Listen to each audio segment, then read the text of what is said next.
पहचान।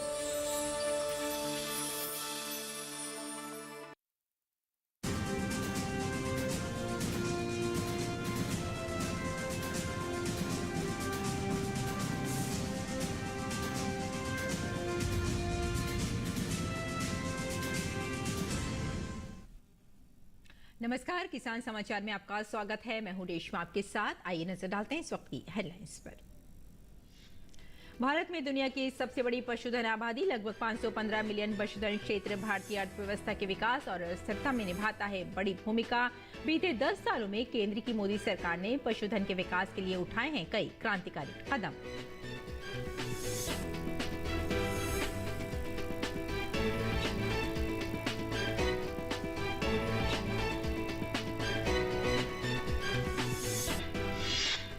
भारतीय बिजली क्षेत्र में बीते 10 वर्षों में देखा गया आमूलचूल परिवर्तन। लगभग 4,26,132 मेगावाट का है बिजली उत्पादन। 2030 तक बिजली की अधिकतम मांग 400 गीगावाट को पार करने की उम्मीद।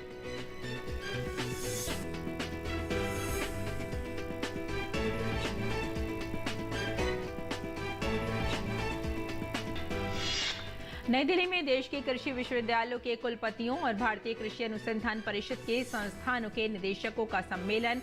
परंपरागत कृषि पद्धतियों में तकनीकी नवाचार को बढ़ावा देने के साथ कृषि शिक्षा में गुणवत्तापूर्ण कौशल दक्षता पर जोर देने जैसे विषयों पर चर्चा।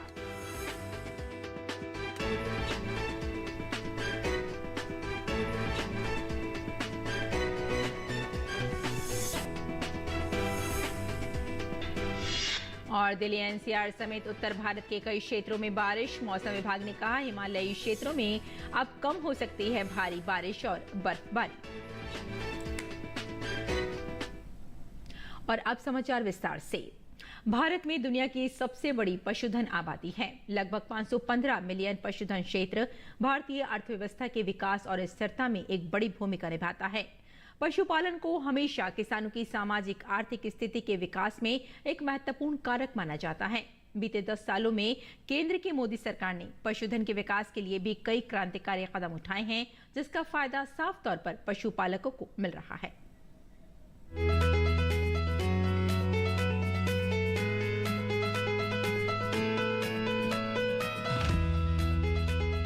पशुधन क्षेत्र भारतीय अर्थव्यवस्था में कृषि का एक महत्वपूर्ण उप क्षेत्र है।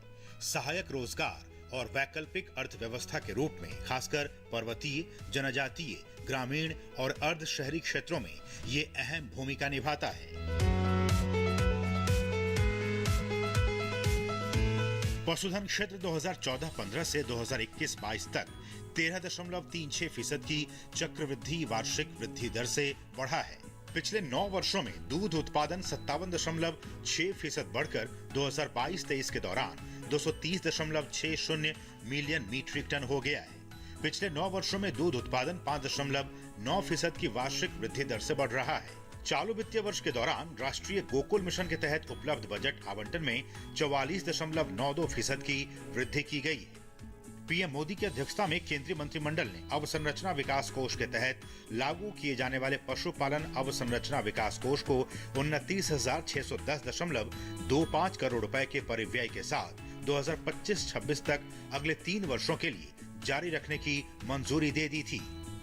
20वीं पशुधन जनगणना के अनुसार देश में लगभग 303.76 मिलियन गोवंश, 74.26 मिलियन भेड़, 148.88 मिलियन बकरियां, 9.06 मिलियन सुअर और लगभग 851.81 मिलियन मुर्गियां हैं।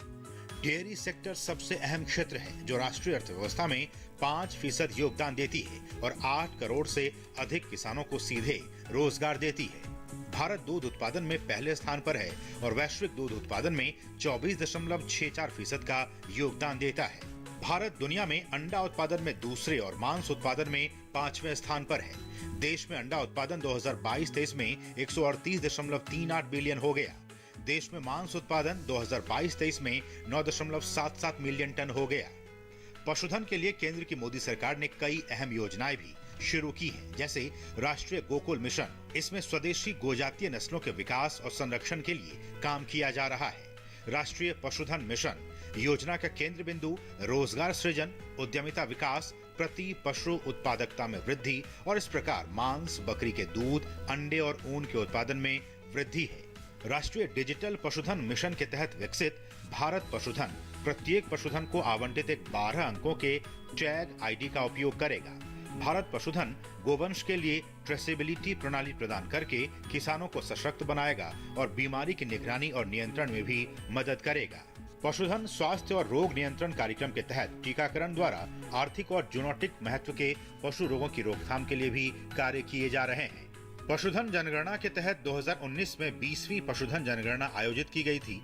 पशुधन की प्रजातिवार और राज्यवार आबादी वाली अखिल भारतीय रिपोर्ट 20वीं पशुधन जनगणना 2019 प्रकाशित की गई है। तो इन तमाम बातों से ये स्पष्ट है कि बीते 10 वर्षों में केंद्र की मोदी सरकार पशुधन के मोर्चे पर भी लगातार आगे बढ़ती जा रही है और इससे जुड़े किसानों की आर्थिक उन्नति भी हो रही है।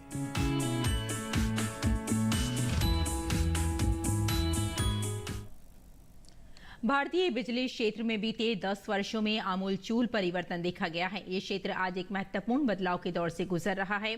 भारत में बिजली उद्योग का भविष्य उज्जवल है और निरंतर आर्थिक विकास भारत में बिजली की मांग को बढ़ा रहा है।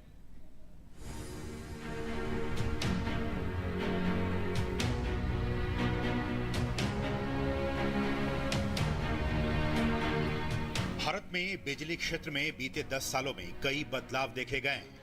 केंद्र की मोदी सरकार के सभी के लिए बिजली हासिल करने पर ध्यान केंद्रित करने से देश में क्षमता वृद्धि में भी तेजी आई है।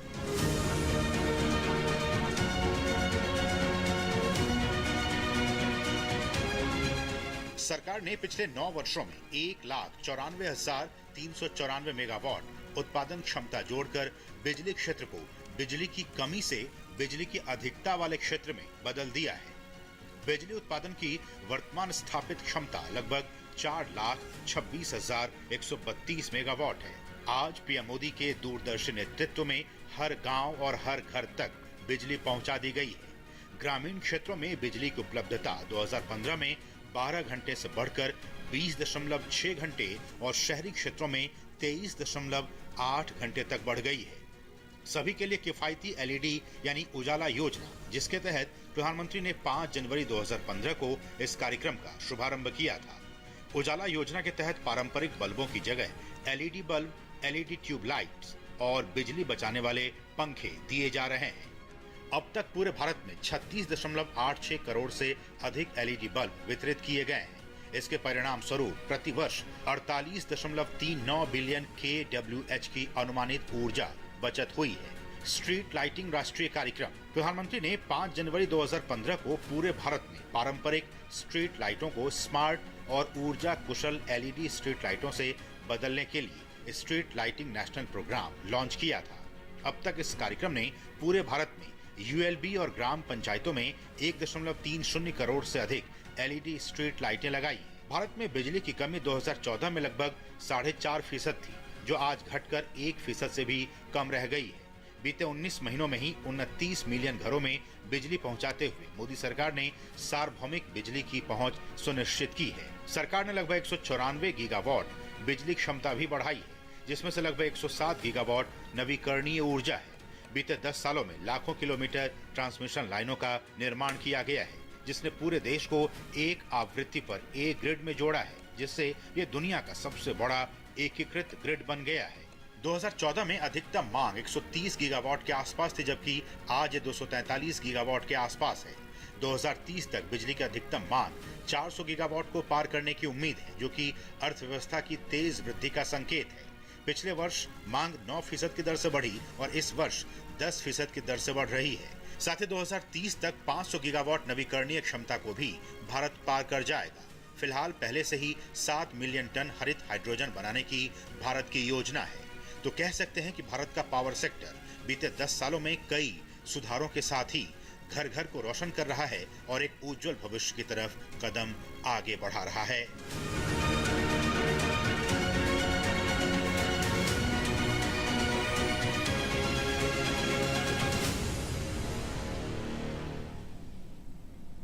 घरेलू उपभोग व्यय सर्वेक्षण के अनुसार देश में लोग भोजन पर कम पैसे खर्च कर रहे हैं, जिसमें अच्छी खबर यह है कि लोगों के खर्च योग्य आय में वृद्धि हो रही है, जिसे अन्य क्षेत्रों में खर्च किया जा सकता है। सर्वेक्षण ये भी दर्शाता है कि ग्रामीण आजीविका में सुधार हुआ है, खासकर सबसे कम आय वर्ग के लिए। ग्रामीण और शहरी मासिक प्रति व्यक्ति उपभोग व्यय के बीच का अंतर कम हुआ। ये 2022 और 23 में घटकर 71% हो गया है, जो 2011-12 में 84% और 2004-5 में 90% से अधिक था। सर्वेक्षण में कहा गया है कि ग्रामीण परिवार भी अपनी आय के हिस्से के रूप में शहरी परिवारों की तुलना में प्रोटीन से संबंधित वस्तुओं पर अधिक खर्च कर रहे हैं। ये सभी सकारात्मक परिणाम मुफ्त खाद्यान्न, ग्रामीण रोजगार और बुनियादी ढांचे के विकास को सुनिश्चित करते हैं। केंद्रीय कृषि एवं किसान कल्याण मंत्री अर्जुन मुंडा ने कहा कि देश में दूसरी हरित क्रांति संबंधी वैज्ञानिक प्रयोगों में पारिस्थितिकी संतुलन और मिट्टी के टिकाऊ स्वास्थ्य का पूरा ध्यान रखा जाएगा।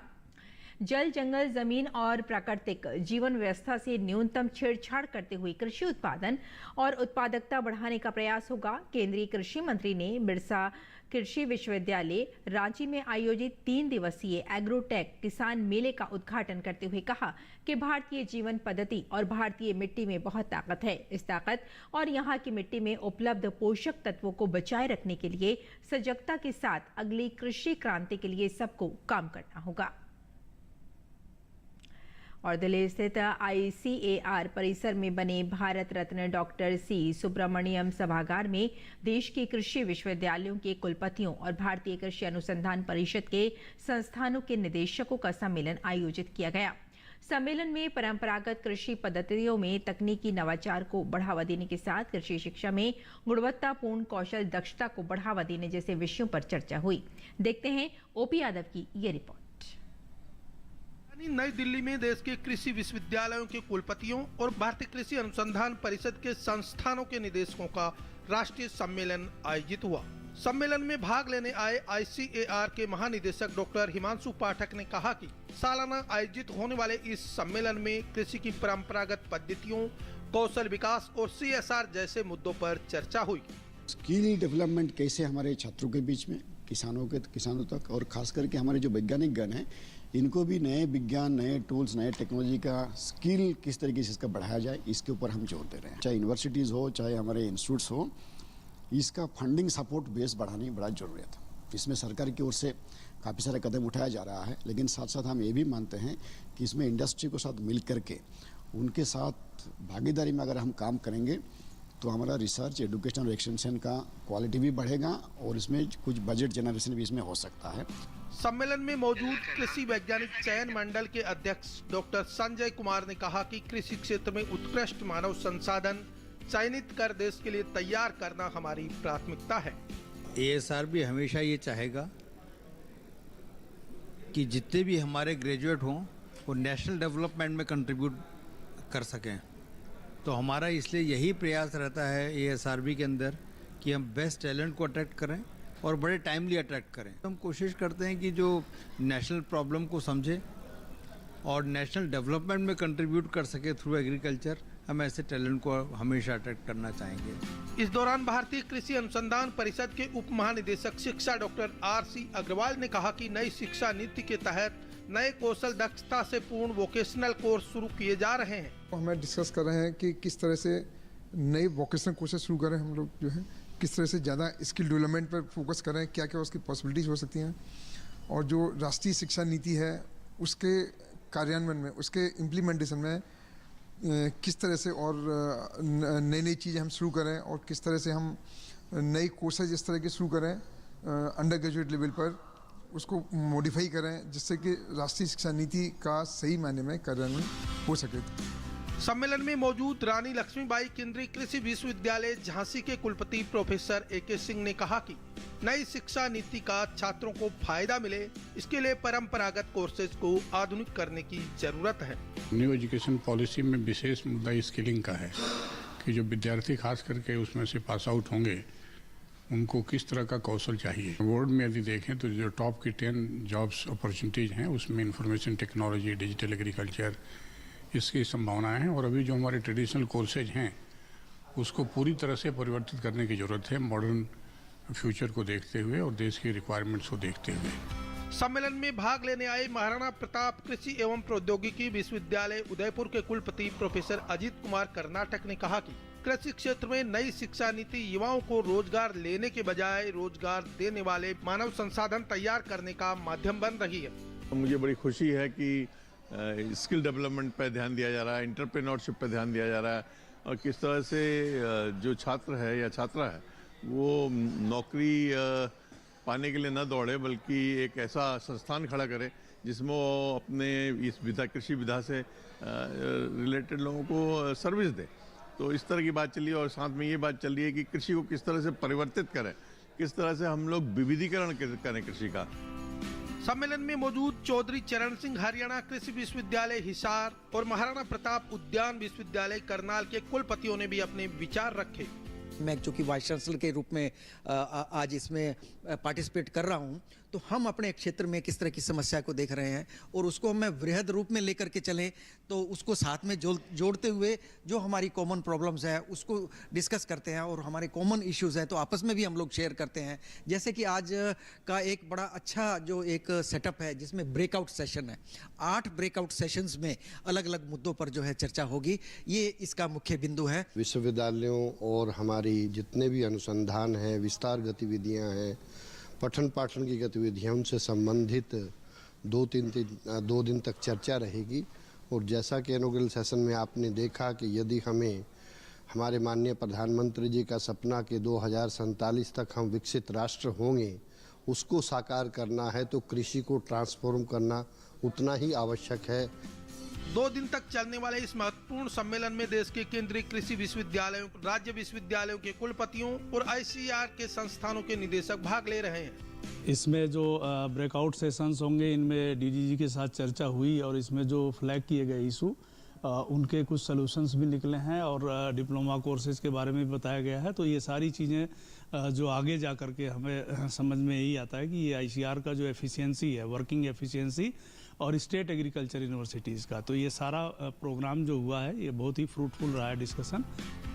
सम्मेलन में एजुकेशनल एक्सपीरियंस, स्किल एक्सपीरियंस और लर्निंग एक्सपीरियंस से छात्रों को आत्मसात कराने के साथ CSR का कृषि शिक्षा और शोध और प्रसार कार्यों में कैसे बेहतर उपयोग हो इस पर चिंतन मनन होगा। राजधानी नई दिल्ली में कृषि विश्वविद्यालयों के कुलपतियों और भारतीय कृषि अनुसंधान परिषद के निदेशकों का वार्षिक सम्मेलन आयोजित किया गया। सम्मेलन में एक ओर जहां कौशलता युक्त गुणवत्तापूर्ण शिक्षा देने पर जोर दिया गया, वहीं शिक्षा शोध और अनुसंधान को बढ़ावा देने के लिए CSR फंड जुटाकर अत्यधिक संसाधनों को बढ़ावा देने पर भी सहमति बनी। मेरे सहयोगी कैमरामैन अजय कुमार के साथ मैं OP Yadav, DD news, Delhi. उत्तर भारत में मौसम का मिजाज बदला हुआ है। शनिवार देर रात से दिल्ली NCR समेत कई राज्यों में बारिश हुई। मौसम विभाग ने कहा कि दिन में भी बादल छाए रहेंगे। दिल्ली NCR के तापमान में और गिरावट का अनुमान है। मौसम विभाग की माने तो आने वाले दिनों में मौसम स्थिर रह सकता है। हिमाचल में शनिवार को अधिकतर स्थानों पर वर्षा व हिमपात के कारण ठंड बढ़ गई है। वहीं उत्तराखंड के हरिद्वार के कई क्षेत्रों में बारिश के साथ ओलावृष्टि हुई। हालांकि मौसम विभाग के अनुसार हिमालयी क्षेत्रों में अब भारी बारिश और बर्फबारी कम हो सकती है। दूसरी तरफ उत्तर प्रदेश में कानपुर शहर के कुछ हिस्सों में किसान बारिश को गेहूं व अन्य फसलों के लिए अच्छा मान रहे हैं। उनका कहना है कि खेतों में अब सिंचाई की जरूरत नहीं रही। इलाके में न्यूनतम तापमान 9.4 डिग्री से बढ़कर 18.4 पर पहुंच गया। हिमाचल प्रदेश में मौसम ने करवट ली है। हिमाचल प्रदेश के कुल्लू जिले के रोहतांग क्षेत्र बर्फ की सफेद चादर ओढ़ ली है। रोहतांग क्षेत्र में ताजा बर्फबारी हुई, जिसके बाद इलाका बर्फ की चादर में ढक गया। इससे पहले मनाली में भी बर्फबारी हुई थी। मनाली के सभी पर्यटन स्थल बर्फ से ढक गए। और आइए अब जान लेते हैं मंडी भाव के बारे में।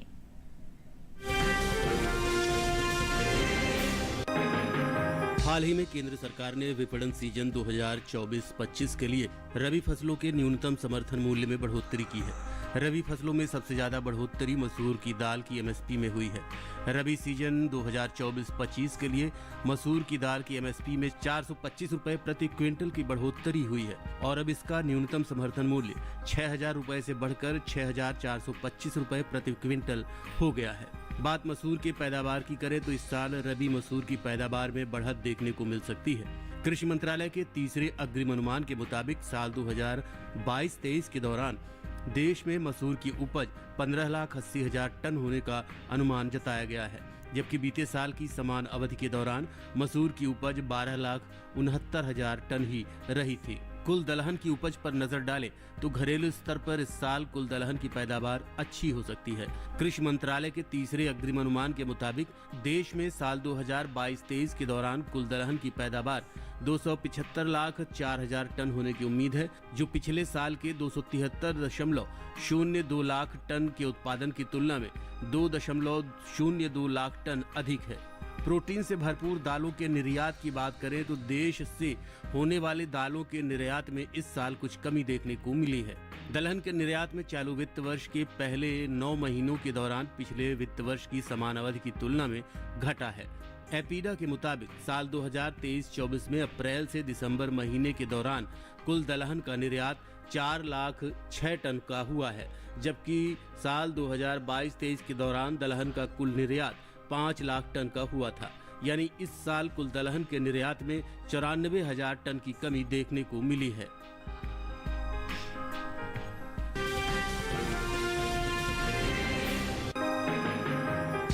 उनतीस फरवरी को कृषि एवं किसान कल्याण मंत्रालय की ओर से साल 2023-24 के लिए प्रमुख खरीफ और रबी मौसम फसलों की पैदावार का दूसरा अग्रिम अनुमान जारी किया गया है, जिसमें पिछले कृषि वर्ष से जायद के मौसम को रबी मौसम से अलग कर दिया गया है और इसलिए इस साल क्षेत्र उत्पादन और उपज के दूसरे अग्रिम अनुमान में सिर्फ 2 ही मौसम को शामिल किया गया है, जो है खरीफ और रबी मौसम। रबी और खरीफ तिलहन की उपज पर नजर डालें तो साल 2023-24 के दौरान खरीफ तिलहन की पैदावार 228.42 लाख मीट्रिक टन होने का अनुमान जताया गया है, जबकि रबी तिलहन की उपज साल 2023-24 में 137.56 लाख मीट्रिक टन हो सकती है।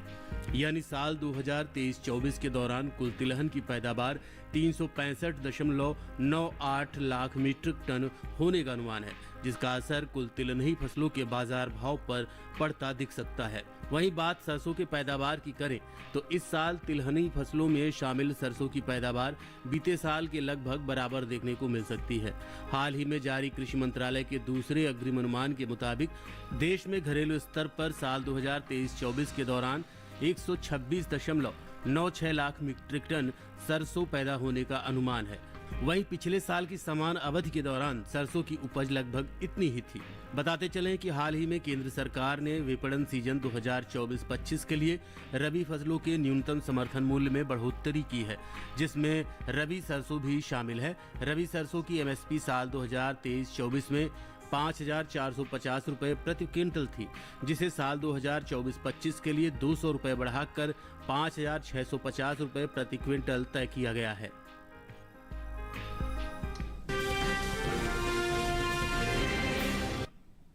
और आइए अब जानते हैं कि किसान इस मौसम में कैसे रखें अपनी खेती का ख्याल।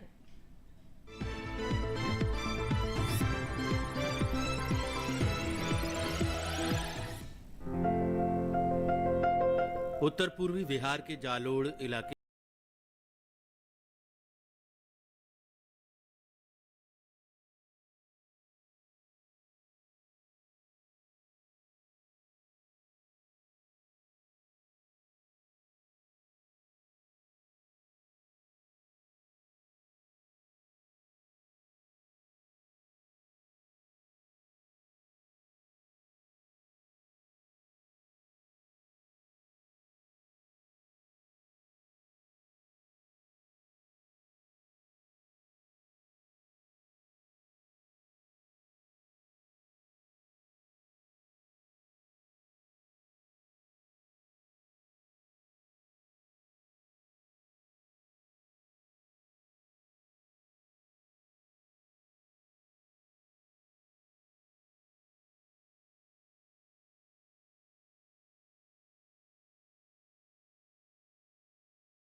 और खेती किसानी के साथ साथ आइए नजर डाल लेते हैं कुछ और महत्वपूर्ण खबरों पर। खास खबर में प्रधानमंत्री नरेंद्र मोदी ने 22 जनवरी को प्रधानमंत्री सूर्योदय योजना की घोषणा की थी। इसका लक्ष्य 1 करोड़ घरों को छत पर सौर प्रणाली प्रदान करना, बिजली बिल कम करना और ऊर्जा आत्मनिर्भरता को बढ़ावा देना है। मध्य प्रदेश के मुख्यमंत्री डॉक्टर मोहन यादव ने रीजनल इंडस्ट्री कॉन्क्लेव 2024 के दौरान एयर एम्बुलेंस सेवाओं का उद्घाटन किया। हेली एम्बुलेंस और फिक्स्ड विंग एयर एम्बुलेंस एवं प्रशिक्षित डॉक्टरों और पैरामेडिक्स की उपलब्धता वाली इस व्यापक सेवा का लक्ष्य सभी जिलों और प्रशासनिक प्रभागों को कवर करना है। भाजपा ने लोकसभा चुनाव के लिए 16 राज्य और 2 केंद्र शासित प्रदेश से 195 उम्मीदवारों की पहली सूची जारी कर दी है। प्रधानमंत्री नरेंद्र मोदी एक बार फिर वाराणसी से चुनाव लड़ेंगे। 34 केंद्रीय मंत्री और 2 पूर्व मुख्यमंत्री को भी टिकट दिया गया है। भाजपा द्वारा लोकसभा चुनाव 2024 के लिए वाराणसी सीट से प्रधानमंत्री नरेंद्र मोदी के चुनाव लड़ने की घोषणा के बाद भाजपा कार्यकर्ताओं ने जश्न मनाया। आरएलडी प्रमुख जयंत चौधरी ने दिल्ली में बीजेपी अध्यक्ष जेपी नड्डा और केंद्रीय गृह मंत्री अमित शाह से मुलाकात की। बीजेपी अध्यक्ष जेपी नड्डा ने सोशल मीडिया मंच एक्स पर इसकी जानकारी दी। त्रिपुरा में शांति के नए युग की शुरुआत हुई है। केंद्र सरकार, त्रिपुरा सरकार और टिप्रा मोथा नाम से लोकप्रिय स्वदेशी प्रगतिशील क्षेत्रीय गठबंधन और अन्य हितधारकों के बीच त्रिपक्षीय समझौते पर नई दिल्ली में हस्ताक्षर किए गए। देश में रेलवे का तेजी से विकास हो रहा है। देश भर में रेलवे स्टेशनों के विकास, आधुनिकीकरण और सौंदर्यीकरण के लिए अमृत भारत स्टेशन योजना शुरू की गई है। उद्योग और कारोबार से जुड़ा BNI विज एक्सपो जयपुर में 15 मार्च से शुरू होगा। आयोजकों के अनुसार जयपुर में होने वाली इस 3 दिवसीय आयोजन में 1200 से अधिक उद्यमियों के शामिल होने की संभावना है। तो किसान समाचार में फिलहाल इतना ही। अनुमति दें। नमस्कार।